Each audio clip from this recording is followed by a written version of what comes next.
All right, hello everyone.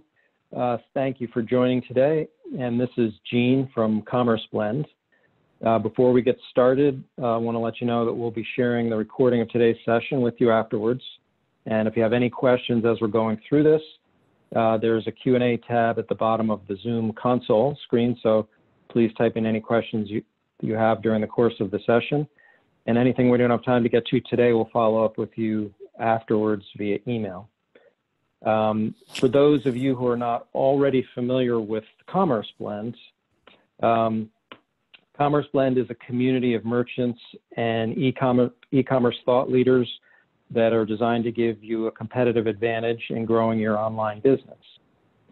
Since we have a vast ecosystem of over 8,000 companies now in the e-commerce space, CommerceBlend vets through a lot of those companies and is trying to connect you with companies that may have the greatest impact, potential impact on your business, and then inviting them to join us for these lunch and learns in order to educate the community through these sessions. And today, our topic is about how to increase conversions through more intelligent search. So we've invited the perfect partner for this, Findify, who is a holistic AI-powered solution that provides real-time personalized search, smart collections, and recommendations, among other features. And so our guest speaker today and thought leader in this search space is Joakim Olsson from Findify. Without further ado, I will hand over the reins to you, Joakim. It's all yours.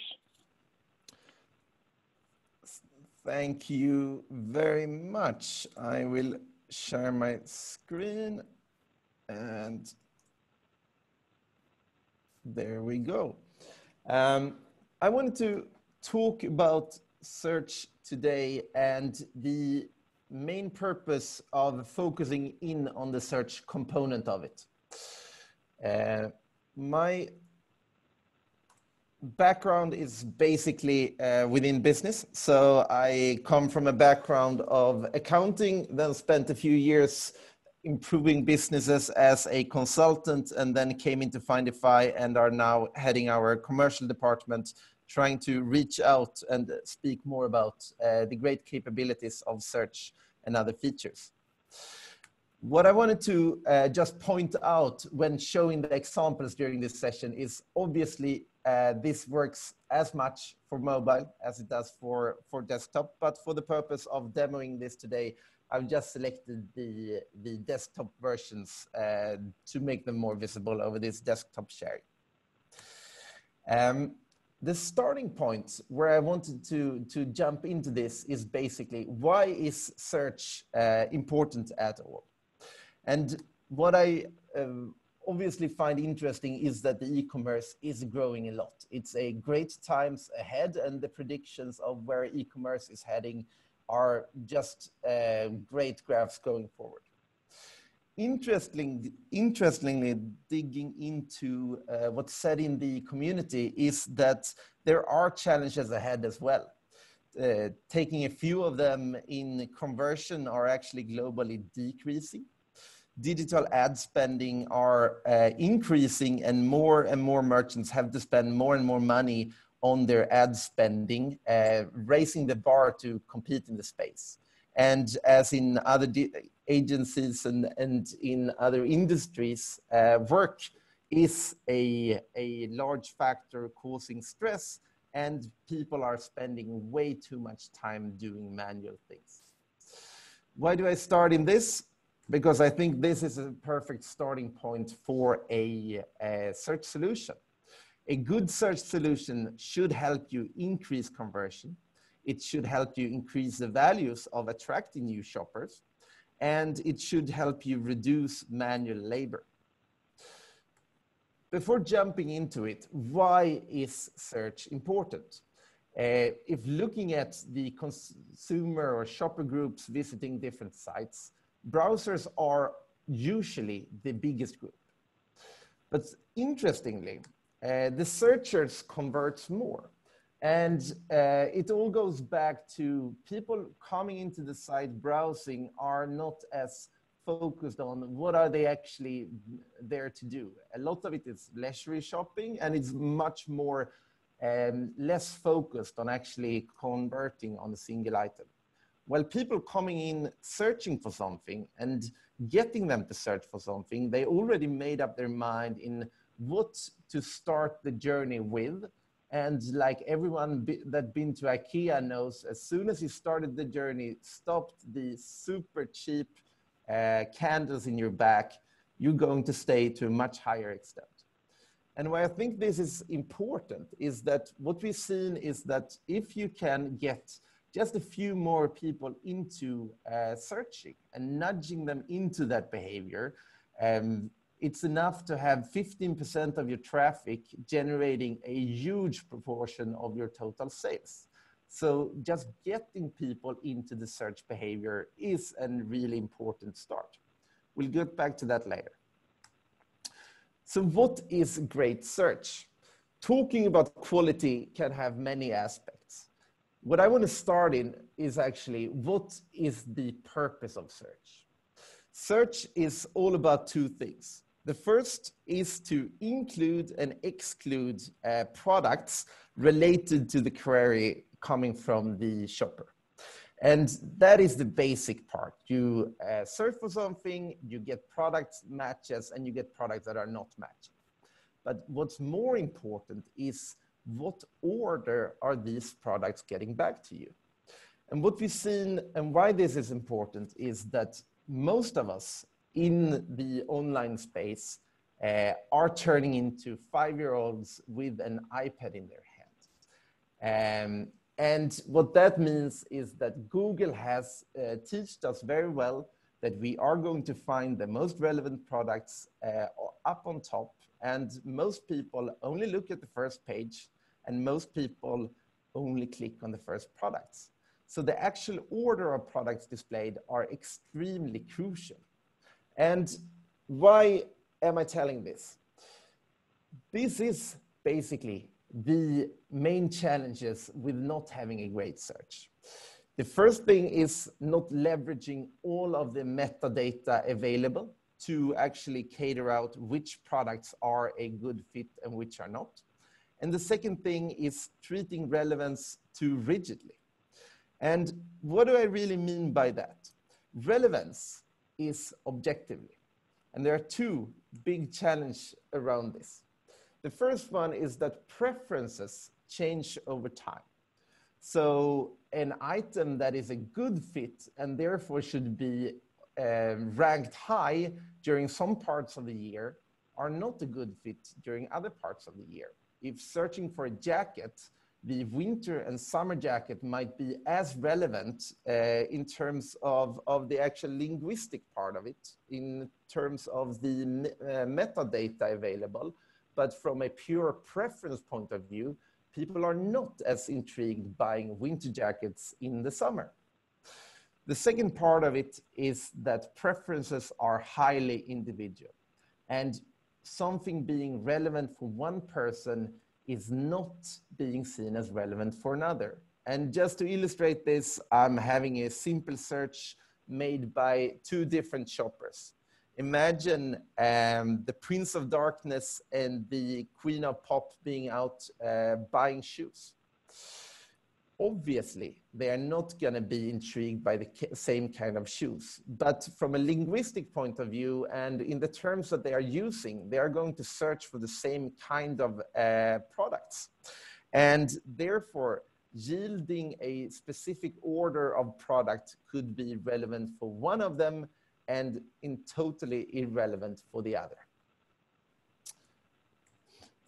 And the conclusion of this is basically that static product experiences, as shown in a search when not taking these kind of preferences into consideration, basically kills conversion.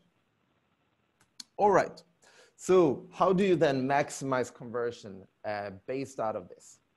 And the first part of it is what's usually called some kind of first level personalization. It's not actually personalization, but it's adding the dynamic aspect to it. And it's done so by aggregating relevance based on multiple users. So what's basically happening is that you're infusing the dynamic aspect. And back to the jackets, counting for aggregated relevance means that you're starting to shift the products shown in the same kind of search, no matter that people behave in the same way, just based on purely the fact that these are the things that are sold this time of the year, and these are the then product that will convert the most, and in that sense, being the most relevant. The second factor in this is adding a second level personalization based on individual relevance and individual preferences. And by doing so, you get all of the metadata picked up by the algorithm and started to be accounted for in the results shown for the individual shoppers.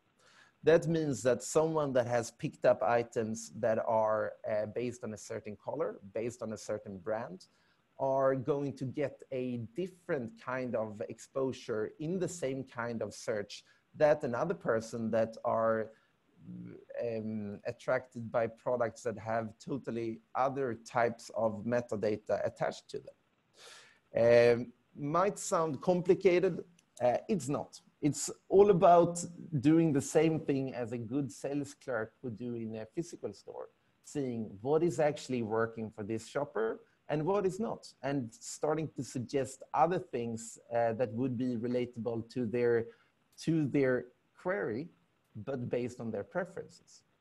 Let's take an example of this. In this sense, I'm looking for a dress.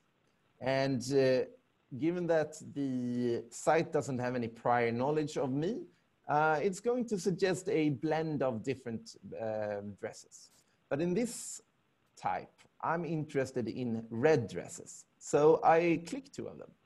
And it takes me to the products. I haven't engaged more than that, but conducting a second search on the exact same query will start to yield totally different results. And it's all down to taking into consideration my individual preferences to ensure that the results are carried out to be shown in the best relevant way for me. And in the hypothetical case that was conducted earlier, in the end of the day, it's all about showing people their products that would be making them convert the most. All right, so that's basically my key message, how to bring things forward. But things are not going to get moving if you're not getting the fundamentals in place as well. And talking about the search fundamentals, there are a lot of topics that can be touched. But I want to touch upon a few of the most core aspects of this today. The first of them is obviously that seeing is believing. We are very visual in our way of encountering things, and putting things visually in front of us has over and over in different kind of experiments shown to yield higher results. What does this mean from a search point of view? It means from the start that you need to show the products already when people start searching. And it's not so much that people actually will click a lot in the products shown in the autocomplete. It's more of guiding them that they are on the right way. And starting to endorse them to actually click that enter button and carry on with their search.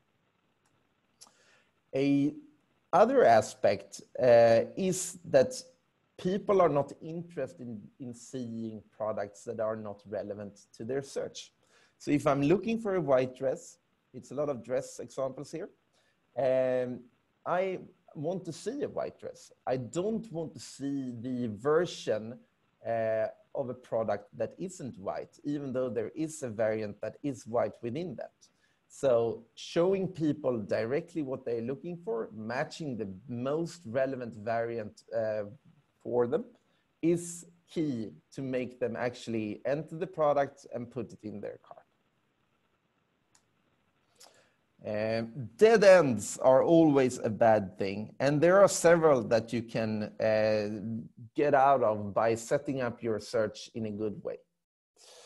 The first part is obviously when someone searches for something totally irrelevant.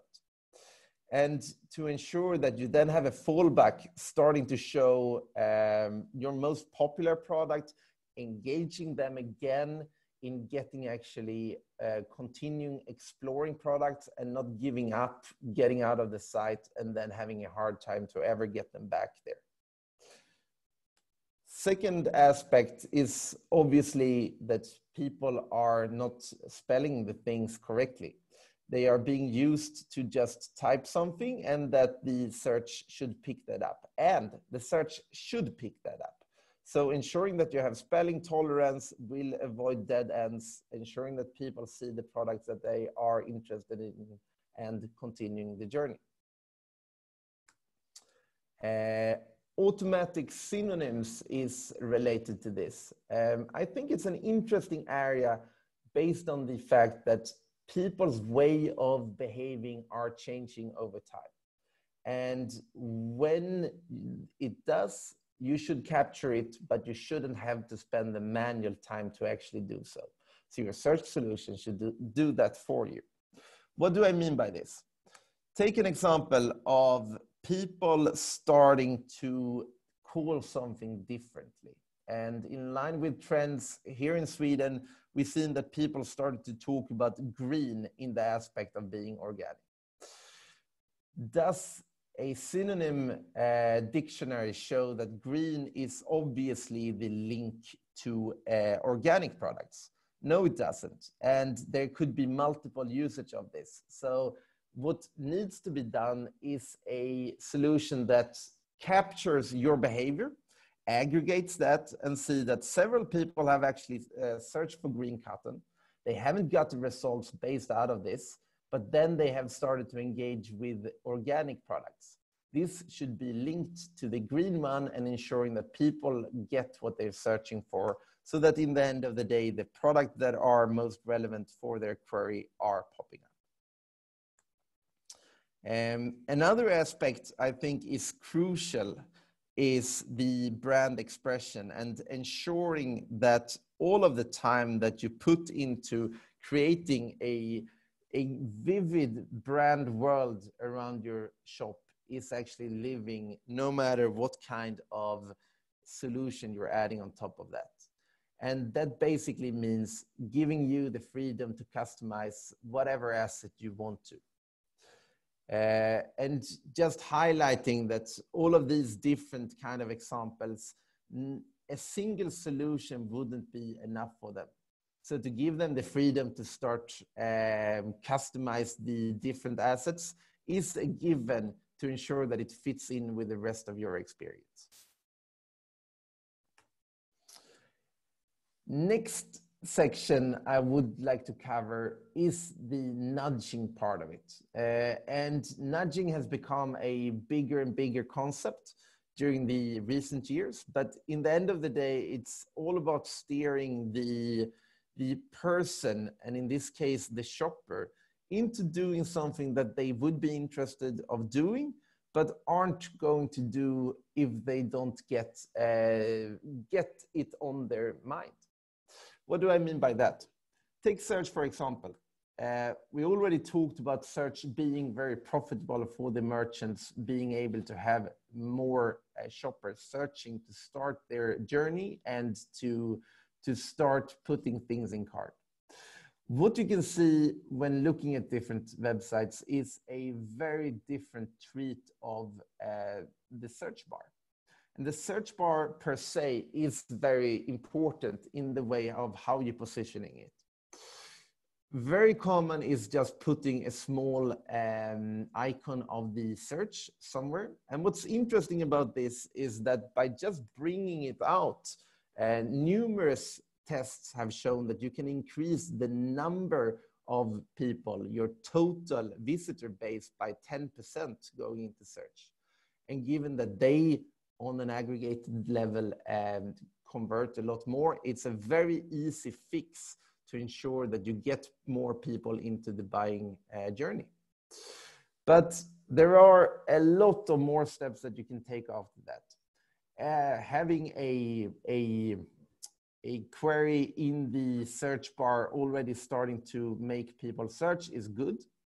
What's even better is taking that apart, making the search bar more visible, making it centralized in the center of the page where people are most used to finding it. And on the next level, also removing it from all of the other assets that you have around it to make it visible against the background and to make the search component easily found overall.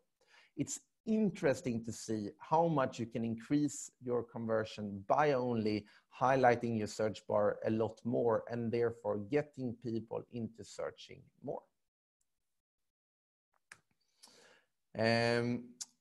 I also wanted to highlight that the search bar is a great opportunity to make more out of the buying journey of your shopper.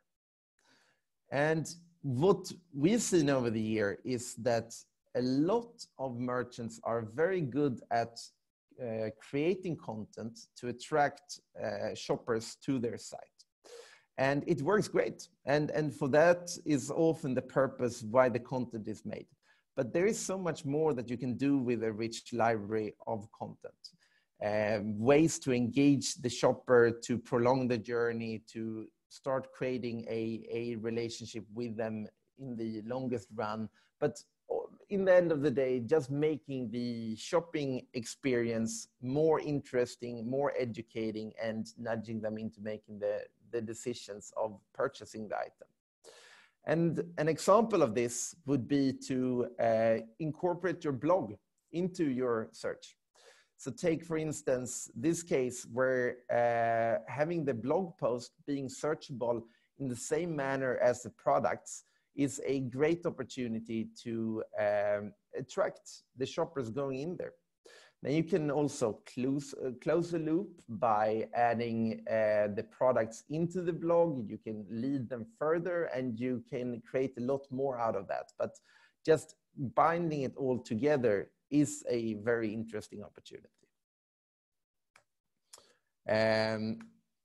And then obviously linking it with the rest of your product experience to ensure that it's all powered in the same kind of way would be a nice way to ensure that you increase conversion overall. If you have any questions, please let me know, and I would be happy to see if we have any questions already now.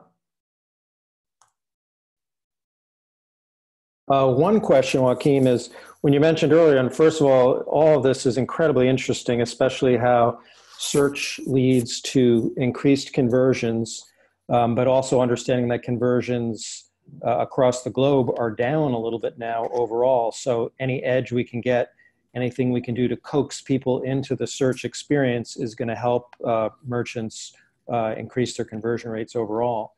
One of the things you mentioned earlier when you're talking about using green as a synonym for organic or sustainable or something like that, how do you know how to prioritize when that might be a synonym versus when it might be just a color or an attribute in structuring the smart search?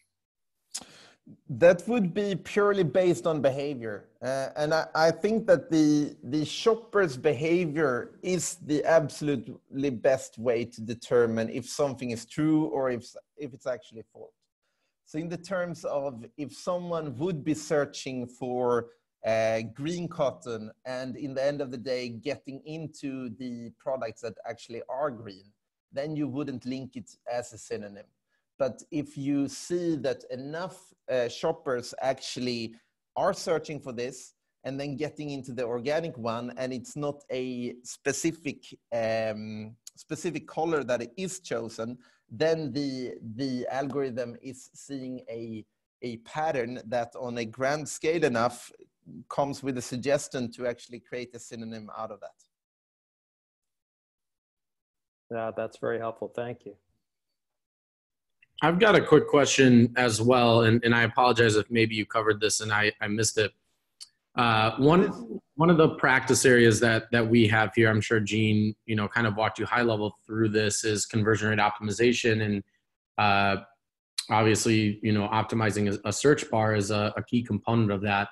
Often what we run into if we're running experiments for clients is lack of traffic required to truly get a statistically significant result. I'm curious, when we're talking about AI and optimization, automated optimization in search, how much data do you need on a user in order to start, creating a personalized experience? And, is there any of that data that's aggregated to create a personalized experience for a new user or a first-time session, that's a bit more optimized? Mm-hmm. It's a great question. And also given that for most merchants, a lot of the traffic is new. And I think that the main answer in that lays in the combined power of having what I, in this case, called a personalization level 1 and a level 2. And with that meaning that whenever a new shopper visits the site, you already have the aggregated level of things. So you know that these are the products that are purchased the most this time of the year or overall in this category. So ranking the products based on that is a great first start. Then when someone starts to engage with the site, it goes very quickly into starting to tailor it for them. That doesn't mean that everything changes in an instant. That means that the order of products are starting to shift basically from the second search or the second click on a collection to start trending products that they have been looking at, that they've been put into cart, or that they have bought. Usually not that early, but put into cart and looking at.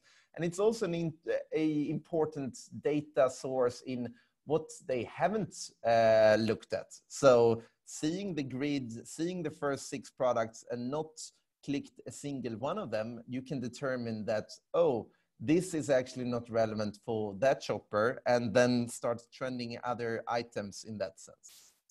Then you have a hybrid of being able to compare their behavior with previous shoppers.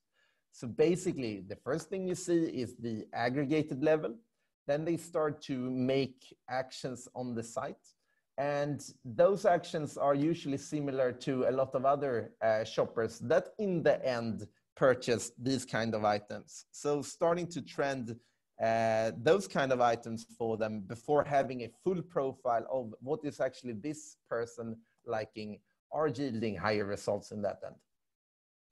So a very long answer to a brief question. Yeah. No, I appreciate it. And in a quick follow-up, is kind of related. So you had mentioned, I think earlier on as well, there was a couple tidbits that I noted down around misspelling, and the expectation of the user that the search engine understands that. Within your platform, is that something that is out of the box ready, or is that still part of the learning engine to any given site that it has to spend time and understand what a user is misspelling versus what they actually want? Yeah, great question. And no, that is out of the box. So that is basically part of the, I talked earlier about having the 2 components of what does a search do? And it basically filters out the products that should be involved in that search, and it ranks the products. And already from the beginning, having no data on what is actually the shopper behavior on this site, you already have a robust dictionary built on a lot of other shoppers and seeing what is actually their misspellings in that sense, or compounded words that if I'm searching for light storm, it's also interesting to see results for storm. And all of these more linguistic based factors are already built up and could then be further enhanced by the shoppers of a certain site having a very specific behavior.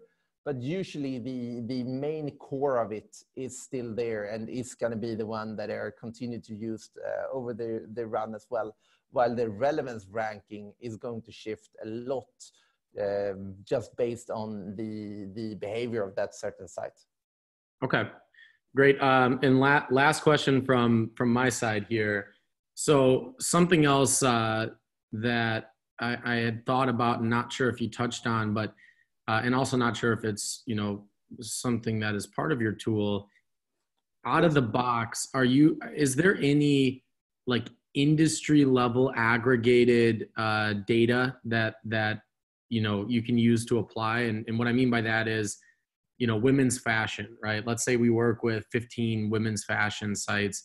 There might be you know, a good chunk of, you know, keywords that are, I guess, being consistently used in the industry that might have another meaning, you know, meaning the users are expecting to find X when they search for Y. Is your tool set up to help kind of leverage all the data that you're getting from, you know, the sites that you're on to help drive that process forward more quickly or out of the box at an industry level? I think it's that's also a very interesting question. From a wording perspective, we have teach the algorithm what are actually connections between different words and what are people expecting to learn and see when they type a specific query. From a behavior perspective, we have taken the more cautious or conservative route of closing in the data for each merchant into their specific database. So Sure. Not sharing any data between clients in that sense. It could speed up the learning of the algorithm by sharing it, but data is very, very sensitive. So we haven't done it. We have other ways to train the model so that it's not purely fresh when entering the site, but it doesn't learn from other sites and their data in that sense. Yeah, totally understood. And that makes sense.